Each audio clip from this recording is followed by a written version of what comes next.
స్వామి ఆ చేతి తిప్పడాన్ని గురించి ఒకసారి తమ దివ్యోపన్యాసంలో ఎంతో మంది ఎన్నో విధాలుగా ఎన్నో రకాలుగా ఈతి బాధలను అనుభవిస్తూ ఉంటారు, అవన్నీ పోగొట్టడానికి నేను అలా చేస్తూ ఉంటాను అని చెప్పారు. అలాగా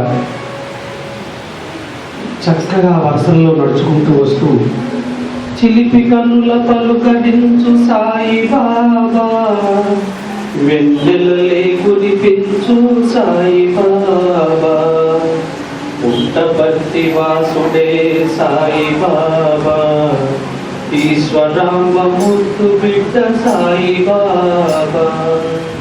అలా చక్కగా నడుచుకుంటూ వచ్చి స్వామి స్వామి స్వామి అంటూ ఉంటే ముందరికి నడుచుకుంటూ వెళ్ళిపోయిన వారు ఒక్కసారి వెనక్కి తిరిగి ఎప్పవందాచి తెలుగు వారితో తమిళ్లో, తమిళియన్స్తో తెలుగులో, నార్త్ ఇండియన్స్ తోటి ఇంగ్లీష్లో, ఇంగ్లీష్ వాళ్ళతోటి మలయాళంలో మాట్లాడతారు. వారందరికీ కూడా అర్థమైపోతుంటుంది. స్వామి వారితోటి సంభాషిస్తున్నటువంటి ఆ సన్నివేశం అంతా కూడా చాలా ఆనందంగా ఉంటుంది.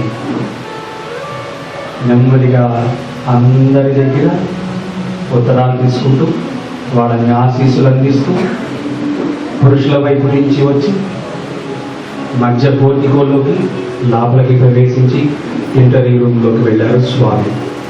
ఆ స్వామిని మనం అందరం కూడా ఇప్పుడు భజన కార్యక్రమం చేసుకుని మనందరం కూడా హృదయపూర్వకంగా ప్రేమపూర్వకంగా స్వామిని మన మధ్యకి రమ్మనమని ఆహ్వానించుకుంటూ, వచ్చి సింహాసనంలో కూర్చోండి స్వామి, మీ బంగారు బాటలో మేము నడుస్తాం అని స్వామికి విన్నవించుకుంటూ ఇప్పుడు 3 భజనలు పాడుకున్న తర్వాత ఈనాటి కార్యక్రమాన్ని, సత్సంగ కార్యక్రమాన్ని మనం నిర్వహించుకున్నాం.